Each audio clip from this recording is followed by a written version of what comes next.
Las niñas que murieron víctimas de un incendio en la casa Hogar Seguro Virgen de la Asunción en Guatemala eran niñas provenientes de contextos difíciles, violentos, precarios. El Estado, el gobierno, estaba obligado a protegerlas mientras encontraban una mejor oportunidad para sus vidas.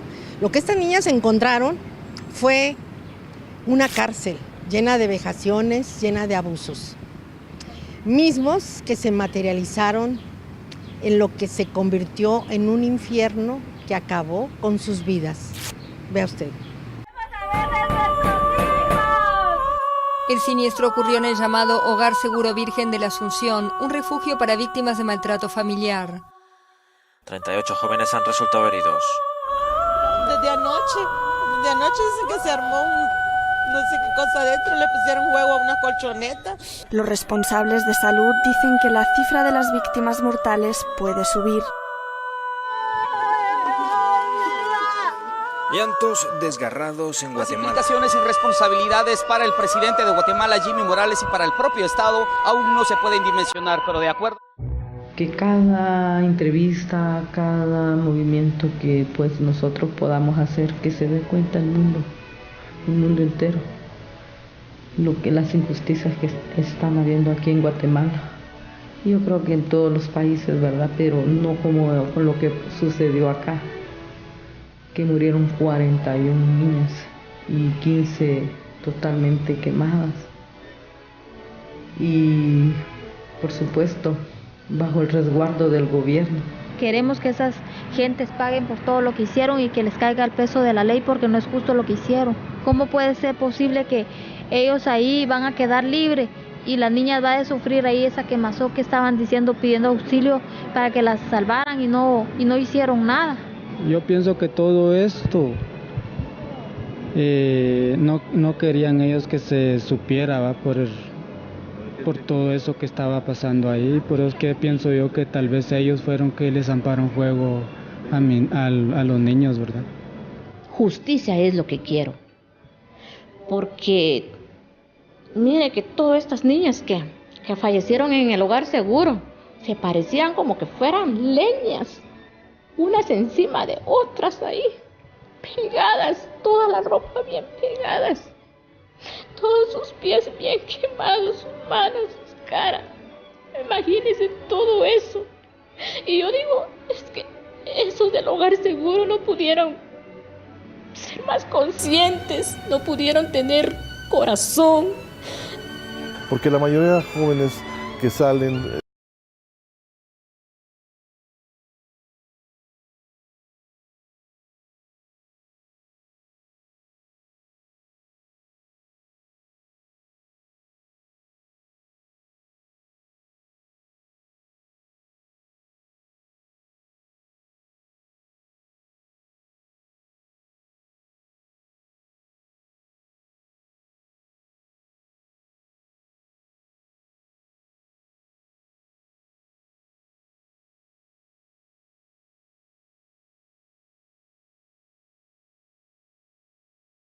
Comenzaba el mes de marzo de 2017.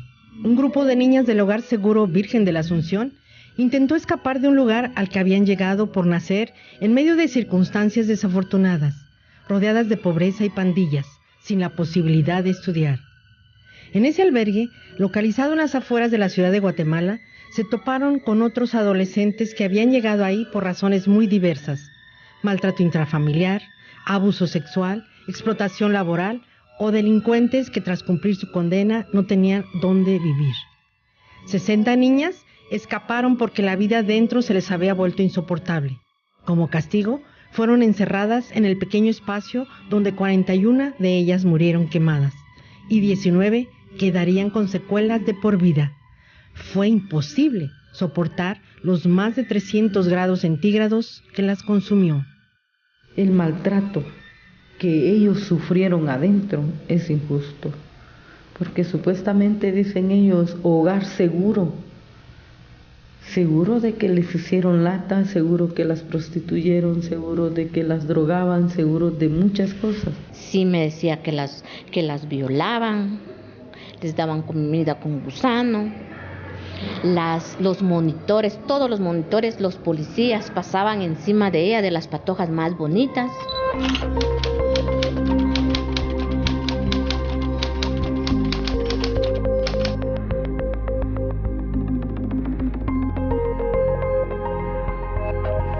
Las abusaban sexualmente, las mujeres trabajadoras las violaban con pata de la escoba. Pues fíjese que esa casa hogar ya la habían ya le habían puesto unas denuncias, varias denuncias, y nunca la cerraron. Siguieron ahí hasta que pasó todo esto. Entonces todavía sigue. Todavía tienen niños ahí y no hacen nada. Que ahí las encerraron en un cuarto, dicen. Pero yo no sé si ahí dormía mi niña. Solo sé que las encerraron en un cuarto y las dejaron con llave y no las dejaron salir.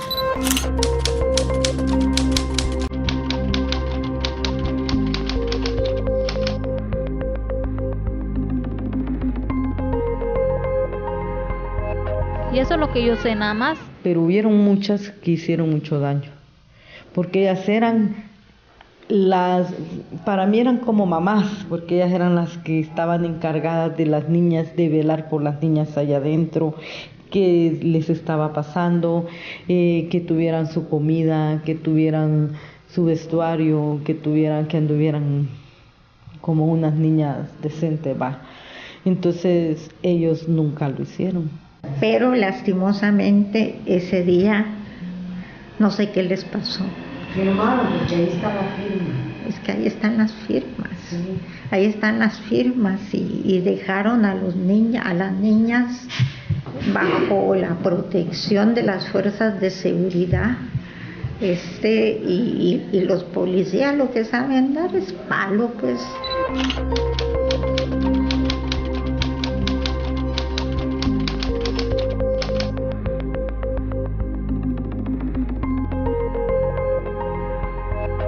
Y ellos lo que hicieron fue darles palo, echarles gas pimienta, entonces, y se fueron. Años antes de que ocurriera la tragedia mortal, las autoridades guatemaltecas ya habían recibido denuncias y señalamientos sobre condiciones abusivas y prácticas violatorias que sufrían decenas de niños y adolescentes dentro del albergue. Los relatos de hacinamiento, brutales golpizas, violaciones sexuales, castigos humillantes eran comunes. Habían llegado a los oídos de la Secretaría de Bienestar Social, impulsando a decenas de niñas a escapar, eligiendo la incertidumbre de la calle antes que seguir en el infierno del hogar seguro. Todo salió a la luz después del incendio. Y hasta ahora están bajo proceso judicial 5 funcionarios públicos. La pregunta es, ¿se hará justicia?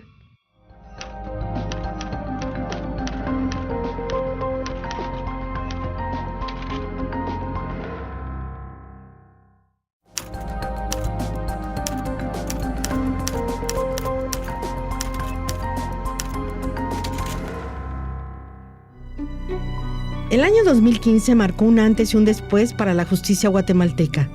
Marchas y protestas de los ciudadanos organizados impulsaron una cruzada anticorrupción sin precedentes que culminó con la renuncia de la ex vicepresidenta Roxana Valdetti y el expresidente Otto Pérez Molina, acusados de liderar una mafia de corrupción aduanera que le costó millones de dólares al erario del país.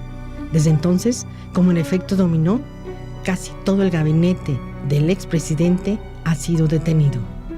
Cuando el pueblo de Guatemala se cansa y salimos a la calle a exigir la renuncia de la vicepresidenta de la República, no, mira, si no hubiéramos logrado la lucha de los casos de corrupción con Roxana Valdetti y Otto Pérez Molina, no estuviéramos haciendo lo que hoy estamos haciendo.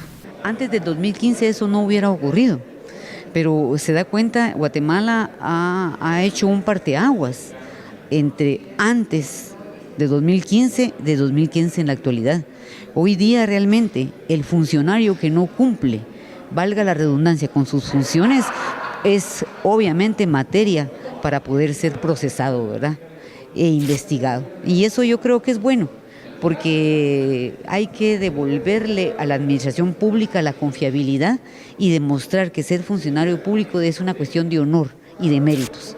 Tenemos aquí una comisión de derechos humanos que actuó en favor de los menores, en favor de las víctimas, y una comisión que pidió que se juzgara, y en cambio en Jalisco tuvimos omisiones, complicidades de un organismo que estaría para defender al más desprotegido y no para proteger a las autoridades. La gente no cree, pero lo que está ocurriendo está demostrando de que el que la hace la tiene que pagar, o por lo menos tiene que ser investigado y demostrar su inocencia.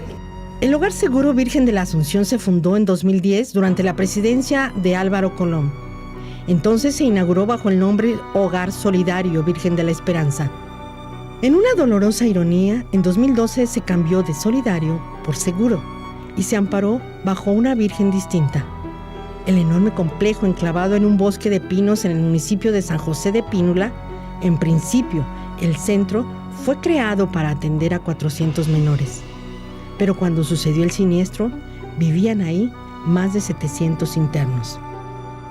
O sea, ¿cuánto tiempo llevaba ahí en el Hogar Seguro? Ahí 15 días, lo que pasa es que estuve en una casa hogar, Esperanza del Futuro, y se escapó de ahí. Ajá, y de ahí entonces el juez no me la quiso dar, sino que la trasladó para esa casa hogar, para ese Hogar Seguro. Supuestamente que no se debería llamar Hogar Seguro, no, que ese hogar lo que deberían de hacer es cerrarlo de una vez. Ya no debería de existir ese hogar porque mire toda la tragedia que hubo. Yo quería bastante que mi hija saliera adelante, y vienen ellos y me la arrebatan. Eso fue un suicidio contra mi hija. Ha de haber sido muy duro, ¿verdad? Sí, es muy duro, que no se puede olvidar todo lo que pasó. Sí, yo la fui a visitar todavía un lunes y ella, mi niña bien contenta estaba, como ya desde este lunes que yo la iba a ver, y el viernes me la iban a dar. Y entonces ella todavía me escribió una carta y me dijo: mamita, fíjate que vamos a estar juntas, me dijo todavía. Yo ya quiero estar en la casa con ustedes, me dijo. Sí, mija, primeramente Dios, me dijo. Y todavía me dijo: mamá, estoy arrepentida de todo lo que hice, me dijo. Yo le dije: sí, mija, no te preocupes, le dije yo, lo importante es que salgas de aquí y estemos juntas, le dije. Pero ella quería estar con nosotros y ella se iba a ir donde vive mi abuela, en Zacapa. Ella se iba a ir para allá y luego la detuvieron, la andaban buscando como que era delincuente. Para llevarla para ahí, para esa casa mala muerte. Ella me dijo todavía: mamita, fíjate que hubo una mi compañera de aquí, me dijo, se escapó, fíjate, y me dijo que me fuera con ella, y ya no la hallaron a ella, me dijo que me fuera, pero yo no me quise ir porque ya va a ser mi audiencia, me dijo, ya quiero estar con ustedes y yo no quiero complicar más las cosas, me dijo todavía. Yo le decía a mi hija que estudiara y que nada le iba a pasar estudiando, yo quería que ella fuera alguien en la vida, no como yo, le decía yo que yo nunca estudié. Toda destrozada porque no era justo que a mi hija le pasara todo lo que le pasó ahí. Sí, yo comprendo a todas las mamás, porque ¿cómo es eso que otras personas le van a quitar la vida a sus hijos de uno? En 2013, el Hogar Seguro Virgen de la Asunción generó las primeras señales de alarma cuando se supo del homicidio de una niña de 13 años como resultado de un motín, precisamente ante la situación de violencia y malos tratos que ya se denunciaba en el albergue. Sin embargo, pasaron 3 años sin que se hiciera nada. Y fue hasta 2016 cuando el Mecanismo Nacional de Prevención contra la Tortura emitió 17 recomendaciones a la Secretaría de Bienestar Social y al propio albergue para mejorar las condiciones de seguridad y control en el lugar. Siendo Guatemala un país que se le ha catalogado de atrasado, subdesarrollado, ha sentado ejemplo para el mundo, porque siendo presidente en funciones y ella presidenta en funciones, ellos son apresados. Y eso en la historia de otros países, usted lo puede ver, no ha ocurrido. Entonces nosotros sí sentimos ese orgullo de que las cosas empiezan a cambiar. Entonces, eso ha generado como mucha presión contra la fiscal general, para que ella dé marcha atrás en este proceso en contra de ellos. Yo estoy segura que hasta van a llegar a apoyarlos el día de la audiencia, pues. Justicia. Y no voy a descansar hasta que no haya justicia. Yo voy a llegar hasta las últimas consecuencias. En las entrevistas se los he dicho a los medios de comunicación, que yo al Estado no le tengo miedo. Miren que a mí me da tanta, de verdad, me da tanta cólera y rabia y odio. Miren, cuando yo fui a encontrar a mi hija, desde aquí partido hasta aquí ya cocido y pelo todo quemado. Y yo digo, eso no puede ser así, esto no se puede quedar así, pues. El caso ha generado mucha presión para todos lados.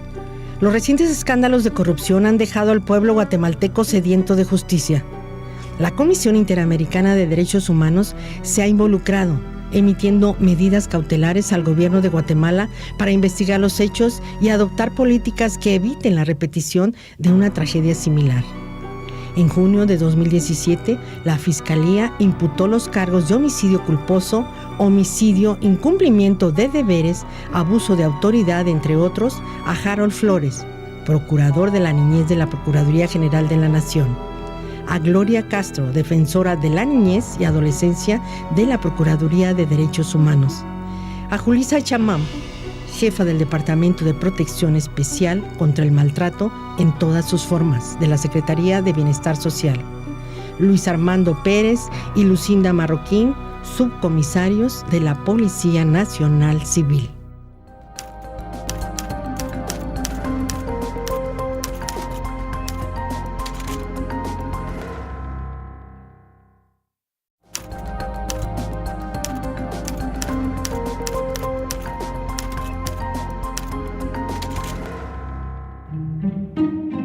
Las historias que emanan de los muros del Hogar Seguro Virgen de la Asunción son sumamente oscuras y conforman un mórbido fresco de la miseria, la marginación social y el desencanto en Guatemala. Un panorama que no nos es ajeno en México o en cualquier otro país latinoamericano. Son testimonios que seguramente nadie podrá corroborar jamás, pero que dan cuenta del trato como criminales que recibían en este supuesto hogar para niños y adolescentes que ya habían vivido demasiadas tragedias, demasiado pronto.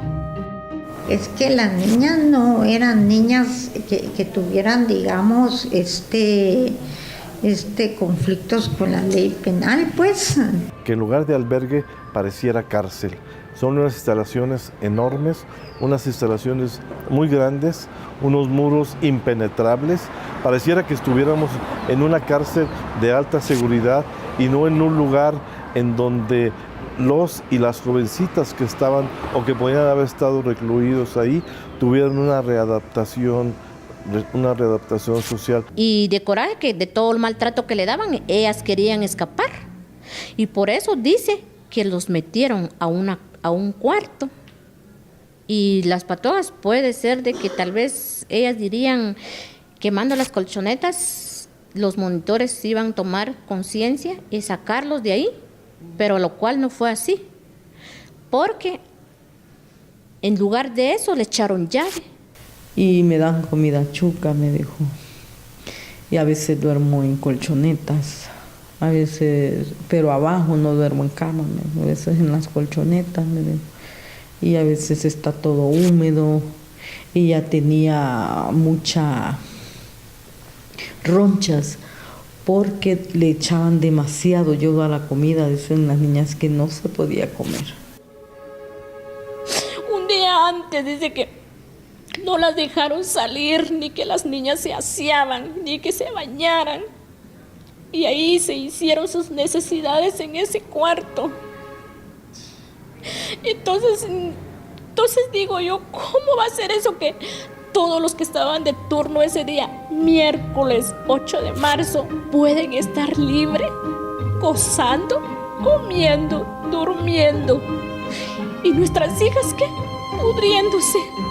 Eso no es justo. La respuesta de la sociedad civil, de activistas e incluso de la comunidad artística ante una tragedia tan triste, innecesaria y mezquina ha sido quizá más contundente que la de los organismos gubernamentales responsables.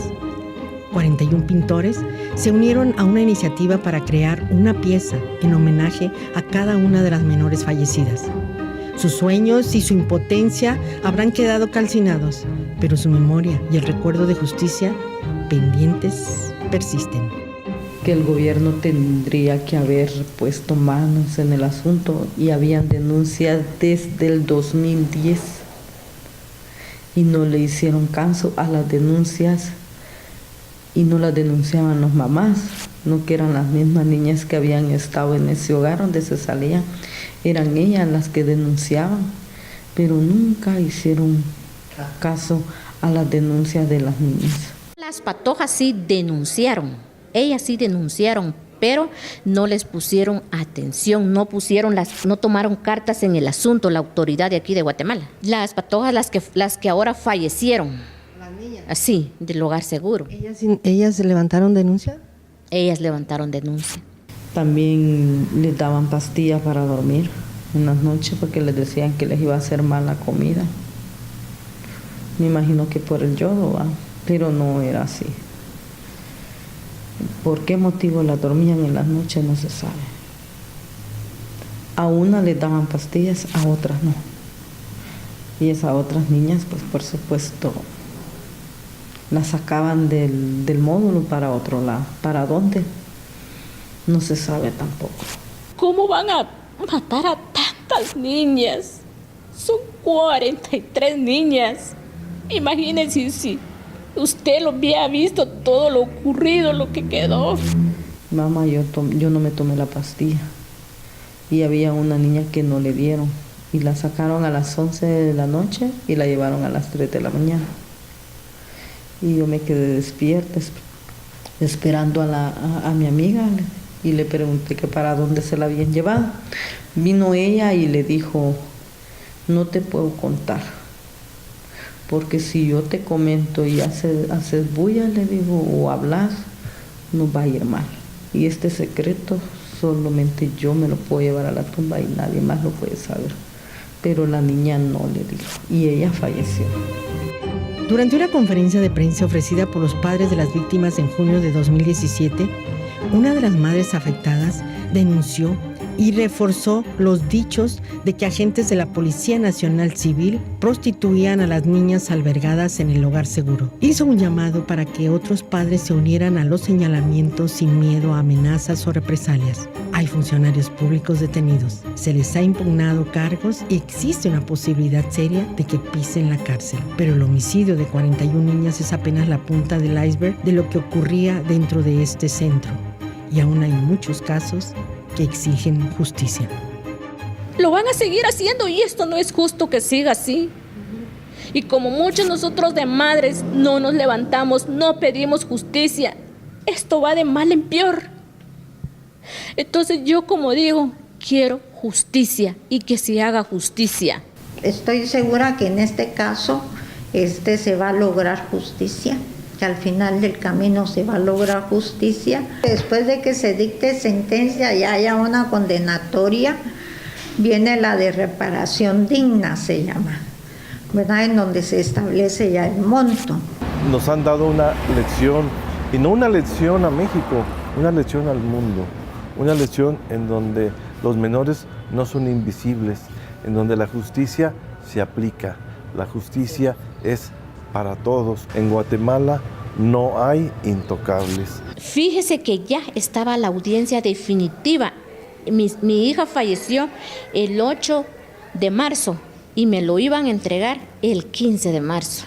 Tienen que hacer justicia, porque las niñas, son seres humanos. Yo qué sé qué sufrimientos tuvieron para morirse de esa manera, para que se los terminaran así, quemadas. Ya están detenidos. ¿Tú qué piensas de eso? Pues ahí que se estén, que ellos no deberían de salir de ahí, que ahí se estén porque no es justo lo que hicieron con las niñas. Yo no sé qué corazón tienen esas gentes para dejar que las niñas estuvieran pidiendo auxilio y ni siquiera las pudieron salvar. Y no es justo que ellos vayan a salir libres. Ellos tienen que tener el peso de la ley porque no. Ellos tienen que sufrir, tienen que estar ahí encerrados. Fue necesaria una tragedia en la que perdieron la vida 41 niñas y dejaron con secuelas muy graves a 19 para que el gobierno de Guatemala abriera los ojos ante los horrores que se estaban cometiendo en esa casa hogar Virgen de la Asunción. Si bien admite que no hay suficiente presupuesto para solucionar y remediar estos daños, también cabe preguntarse qué va a pasar con todos esos niños, qué va a pasar en el futuro con esos niños que no están siendo atendidos. Valga la reflexión para saber qué está pasando en nuestros albergues en Jalisco. Y esto es algo para tomarlo en cuenta.